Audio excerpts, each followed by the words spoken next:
හිතමිතුරනේ අපිත් එක්ක එකට ඉන්න ඇතමෙක් තමන්ගේ ජීවිතයේ අරමුණු ඉලක්ක හීන හදාගෙන ඒ හීන පස්සේ යනවා.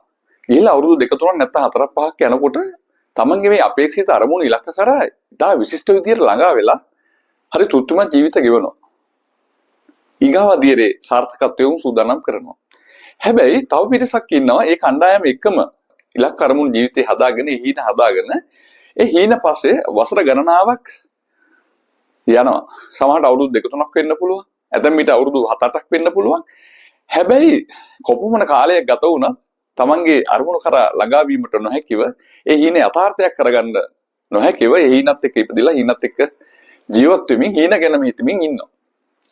උදේ මේ එක පිරිසක් ජීවිතේ අපේක්ෂිත අරමුණු ඉලක්ක හදාගෙන තමන්ගේ වෘත්තීය ශේෂ්ත්‍රය වෙන්න පුළුවන් වෙන ව්‍යාපාරිකව වෙන අංශයක වෙන්න පුළුවන් වේගින් ඒව අත්පත් කරගන්නකොට තවත් පිරිසක් ඒ අරමුණ ඇතුළෙම අසාර්ථක වෙන්නේ ඇයි මේකට බලපන් හේතුව ඔබ කවදාද හිතලා තිබ්බද මම ඔබත් එක්ක කතා කරන්න යනවා ඇත්තටම එක පිරිසක් සාර්ථක වෙනකොට අයි තව පිරිසක් අසාර්ථක වෙන්නේ කියන කාරණේ මම ඔබෙන් ඉල්ලා සිටිනවා මේ වීඩියෝ එක අවසන් වෙනකම් මාත් එක්ක රැඳිලා ඉන්න කියලා ඔබත් මම තෝරගෙන තියෙන කවර හෝ ශේෂ්ත්‍රයක අපි හිතන පතන හීන නැත්නම් අපි බලාපොරොත්තු වෙන තත්ත්වයන්ට අපිට ගමන් කරන්න තියෙන හොඳම ක්‍රමය තමයි ඒව අත්පත් කරගන්න තියෙන හොඳම ක්‍රමය තමයි ඒ තෝරාගත්ත ශේෂ්ත්‍රයට අදාළව අපේ දැනුම අපේ කුසලතාවය අඛණ්ඩව සංවර්ධනය කරමින් හැම දවසකම අභ්‍යාසයේ යෙදීම කියලා කියන්නේ ඒ අරමුණට සාක්ෂාත් කරගන්න අපි කල යුතු දේවල් වලට අදාළව නිරන්තරව පුහුණු වීම. ඒ පුහුණුවෙන් ඒ අභ්‍යාස කිරීමෙන් තොරව අපිට ලබා ගන්න පුළුවන් සාර්ථකයක් නැහැ. හේතුව තමයි ඔබම තෝරගත්තේ ඕන අංශයක අපේ ශේෂ්ත්‍රයට යනකොට ඒ ශේෂ්ත්‍රය පිළිබඳ පුළුල් අවබෝධයක් අපිට නැහැ. හිතන්නේ යම් වෘත්තීය කාරණයක් කියලා එහෙම නැත්නම් යම් ව්‍යාපාරික කාරණයක් කියලා අපි ගමන ආරම්භ කිරීමේදී ඒ ශේෂ්ත්‍රය පිළිබඳ පුළුල් අවබෝධයක් ඒක හැසිරෙන ආකාරය පිළිබඳ දැනුමක් අවබෝධයක් අපිට නැහැ. එහෙනම් ඒ තුල සාර්ථක වීමට තියෙන එකම ක්‍රමය තමයි අපි නිරන්තරයෙන්ම දැනුම කුසලතාවයේ රැස් කරගනිමින් ඒක ප්‍රායෝගිකව භාවිතයට ගැනීම නැත්නම් හැම දවසකම පුහුණුව වැඩි දියුණු කර ගැනීම. දැන් හිතන්න මල්ල ක්‍රීඩකයෝ කියලා මල්ල ක්‍රීඩකයෝ මේ මල්ල ක්‍රීඩා ශේෂ්ත්‍රයට එනකොට විශේෂයෙන් ජාත්‍යන්තර තරඟ වලට යන්න සූදානම් වෙනකොට ඔවුන් තමන්ගේ සියලු කාරණා වලින් ඉවත් වෙලා කරන්නේ අඛණ්ඩව අභ්‍යාස කිරීම නැත්නම් පුහුණුවේ යෙදීම. ඒ පුහුණුවේ යෙදීමෙන් තොරව හැම දවසකම හැම මොහොතකම දවසේ වැඩිම පැය ගාණක් ඒකට හිත මෙනෙහි කරමින් ඒකේ ප්‍රායෝගික පැතිකඩ අධ්‍යයනය කරමින් ඒකේ දැනුම ශේෂ්ත්‍රයට අදාළව රැස් කරගන්නේ පුහුණු වීමෙන් තොරව හොඳ මල්ල ක්‍රීඩකයෙක් වෙන්න බෑ. ක්‍රිකට් ක්‍රීඩාව ගත්තත් ඒ ක්‍රිකට් ක්‍රීඩකයෝ ඔබ දැකලා ඇති විවිධ ජාත්‍යන්තර තරඟ වලට සහභාගී වෙලා ඇවිල්ලා දවස් දෙකක් ගියාට පස්සේ ඔවුන් නිකරුණේ විනෝද වෙමින් කාලය ගත කරන්නේ නැහැ. ඔවුන් ඊගාව තරඟාවලියට ඉතාම හොඳින් පුහුණු වෙනවා. ඒ අභ්‍යාස කිරීමේ පුහුණු වීමෙන් තොරව ඔවුන්ට කවදාවත් ඒ ශේෂ්ත්‍රය තුළ දක්ෂයෙක් විශිෂ්ට බවට පත් වෙන්න බෑ. හිතන්න ඔබ ගායන ශේෂ්ත්‍රය කියලා ගායකයෝ කියන එකරයින් බිහි වෙලා නැහැ. ලෝක ප්‍රකට ගායකයෝ වගේම අපි වගේ පුංචි රටක ජීවත් වෙන ගායකයෝ ගත්තොත් එහෙම ඈත අතීතේ ඔවුන් අනුන්ගේ වෙන අයගේ සින්දු ගායනා කරමින් ඒ සින්දුවට ගැලපෙන ඒ තනු වලට වෘදු පුහුණු වෙමින් අඛණ්ඩව කරපු අභ්‍යාස වල ප්‍රතිඵලයක් හැටියට තමයි හොඳ ගායකයෙක් බවට පස්සේ කාලේ පත් වෙලා තියෙන්නේ. අපි රංගදරයෝ ගත්තොත් එහෙම අපේ දේශීය සිනමාව වගේම ජාත්‍යන්තර සිනමාවේ එක රයින් විශිෂ්ට රංගදරයෙක් බිහි වෙලා නැහැ. ඔවුන් ඒ ටෙලි නාට්‍යයක හරි චිත්‍රපටයක හරි වේදිකා නාට්‍යයක හරි ඒ රංග දක්වන අතර ඔවුන් ඒ පිළිබඳ තියෙන ඇකඩමිය වලට සම්බන්ධ වෙලා ඔවුන්ගේ රංගනයට අදාළව අඛණ්ඩව අභ්‍යාස වල යෙදিলা අඛණ්ඩව දැනුම කුසලතා සංවර්ධනය කරගත්ත නිසා තමයි ඔවුන් ඒ ශේෂ්ත්‍රය තුල අතිශයින් සාර්ථක වෙලා තියෙන්නේ. ඉතින් හොඳට මතක තියාගන්න අපිට තියෙන ගැටලුව තමයි අපි මොනවා හරි ශේෂ්ත්‍රයක ව්‍යාපාරික හෝ එහෙම නැත්නම් වෘත්තීය යම් ශේෂ්ත්‍රයකට අත ගහලා ඒක ඉස්සරහට යනකොට අපි තුල සහජ කම්මැලිකමක් තියෙන ශේෂ්ත්‍රයට අදාළ දැනුම අධ්‍යයනය කරලා ගවේෂණය කරලා ඒක අභ්‍යාස වල යෙදෙන්න. ඒක අපේ මනසට සහ දෑතට අපේ කායික ස්වභාවයට ඒක හුරුව ගන්න. ඒ තියෙන කම්මැලිකම නිසාම තමයි අපි ඒක පිළිබඳ ඉගෙන ගැනීමෙන් තොරව අපි දෛනික ක්‍රියාකාරකම් තුළ යමක් ඉගෙනගෙන ඒක භාවිතයට යොදලා ඒක ඇතුලේ සාර්ථක වෙන්න හදන්නේ. හැබැයි ඒ තුල තියෙන සාර්ථක වෙන්න තියෙන ශක්්‍යතාවයේ හරිම අඩුයි. මේ තරකාරී පරිසරය ඇතුලේ අලුත් දැනුම ගරගෙන ඒක අභ්‍යාස වල යෙදෙන අය තමයි ඒ තුල සාර්ථක වෙන්නේ. අනිත් අය පසුගාමීව එකතන තමන්ගේ කාලය ගත කරලා දානවා ප්‍රතිඵලයක් රහිතව.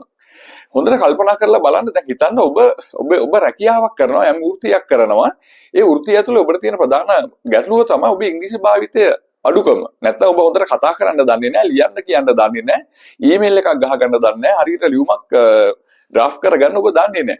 එතකොට ඔබට අන් අය ඉදිරියේ ලොකු චිත්ත පීඩාවක් වේදනාවක් ඇති වෙනවා. හැබැයි ඔබ හොඳට හිතලා තියෙනවද කවදා හරි ඒ ඇතිවන චිත්ත පීඩාවට වඩා කොච්චර අඩු වේදනාවක් පීඩාවක් අපිට ඇති වෙන්නේ අපි සෙනසුරාදා ඉරිදා හවස් වරුවක් වෙන් කරගෙන ඉංග්‍රීසි පන්තියකට ගිහිල්ලා නැත්නම් අන්තර්ජාලයේ ඉංග්‍රීසි පන්තියකට සම්බන්ධ වෙලා තව පැය දෙක තුනක් රාත්‍රී වෙනකම්ම නැත්නම් මැදියම් රැ වෙනකම්ම අභ්‍යාසවල අපි යෙදුනොත් ඒ ඉංග්‍රීසි භාෂාව ඉගෙන ගන්න අපේ කාලයක භාවිතා කරන්න එක කතා කරන්න ලියන්න කියන්න ඊට අදාළ දේවල් පරිශීලනය කරන්න අපේ කාලය වැය කළොත් ඒ කාලය වැය කිරීම හරි වෙහෙස කරයි.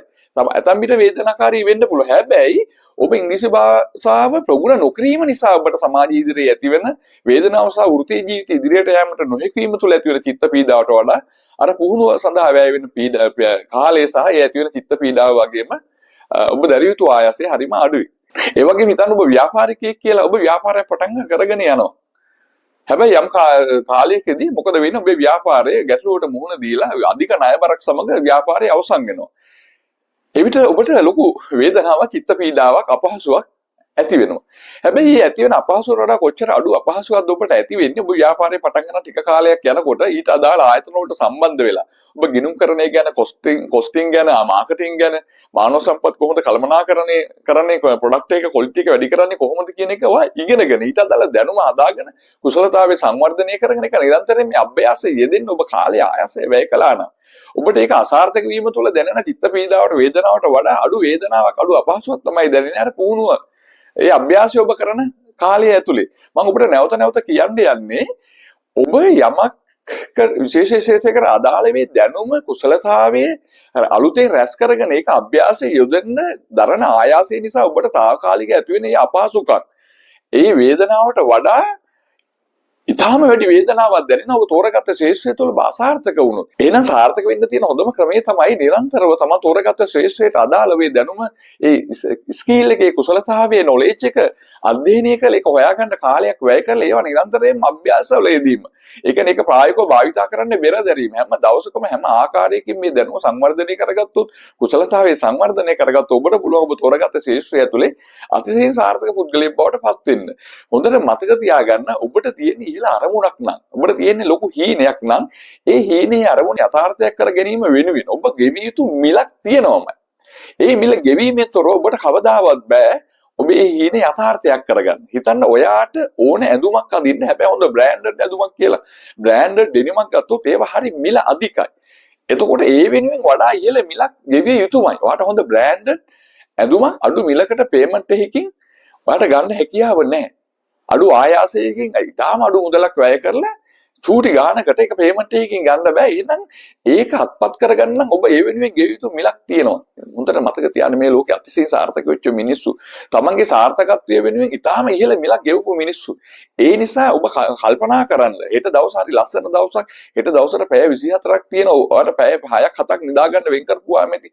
ඉතිරි කාලේ කොහොමද තමන්ගේ හීනේට ඒ අරමුණට ළඟා වෙන්න තමන් තෝරගත්ත ශේෂ්ත්‍රයට අදාළව ඒකේ තියෙන ගැටලු මොනවද ඒවයි මම සංවර්ධනය කරගන්න ඕන මොනවද මම රැස් කරගන්න ඕන දැනුම මොන වගේද මම වැඩි දියුණු කරන්න ඕන කුසලතාවයන් මොනවද කියලා අදහස් කරගෙන ඒක හොයාගෙන හැම දවසකම මට එක රැයින් එක දවසින් මේක සංවර්ධනය කරගන්න බෑ අලුත් දැනුම දවසින් දවස ඒ දැනුම අලුත් වෙනවා අලුත් දැනුම මේ ශේෂ්ත්‍රයට එනවා ඒ දැනුම ටික ටික අධ්‍යයනය කරලා හැම දවසම පැයක් දෙකක් හරි වෙන් කරගෙන ඔයා ප්‍රගුණ කළොත් ඒක අභ්‍යාසය යෙදුන හොඳට මතක තියාගන්න ඔයා තෝරගෙන තියෙන කවර හෝ ශේෂ්ත්‍රයක කවර හෝ වංශයක ඔයා විශිෂ්ටයෙක් බවට දක්ෂයෙක් බවට ප්‍රවීණයෙක් බවට අතිශය මුදල් උපයන්නෙක් බවට පත් වෙනවා ඒ නිසා හිතෝතුනේ මිතුරුනේ ලොකු හීන තියෙනවා. ඔයා ලොකු කැපකිරීමක් කරන්න වෙනවා.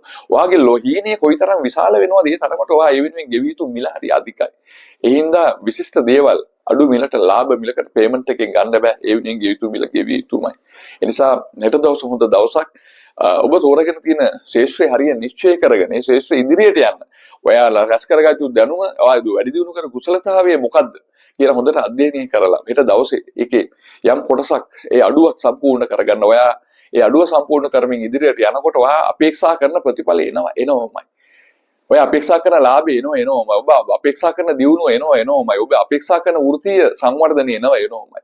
මතක තියාගන්න ගොඩාක් මිනිස්සු හීන එක ජීවත් වෙලා හීනත් එක්කම මැරෙන එක යථාර්ථයක් කරගන්න නැතුව ඔවුන් ඒ තෝරගත්ත ශේෂ්ත්‍රයට අදාළව තමන්ගේ ප්‍රවීණත්වයේ ප්‍රගුණත්වයේ ඒ විශිෂ්ටත්වයේ දක්ෂතාවයේ දෛනිකව සංවර්ධනය කරගන්න නැති නිසා තව පිරිසක් කිසිම දෙයක් නැතුව පටන් අරන් තමන් තෝරගත්ත ශේෂ්ත්‍රය තුල අතිශයින් සාර්ථක වෙන්නේ ඒ ශේෂ්ත්‍රයට අදාළ දැනුම නිරන්තරයෙන්ම අධ්‍යයනය කරමින් ඒක ප්‍රගුණ කරලා ඒක ප්‍රවීණෙක් බවට පත් වෙන නිසා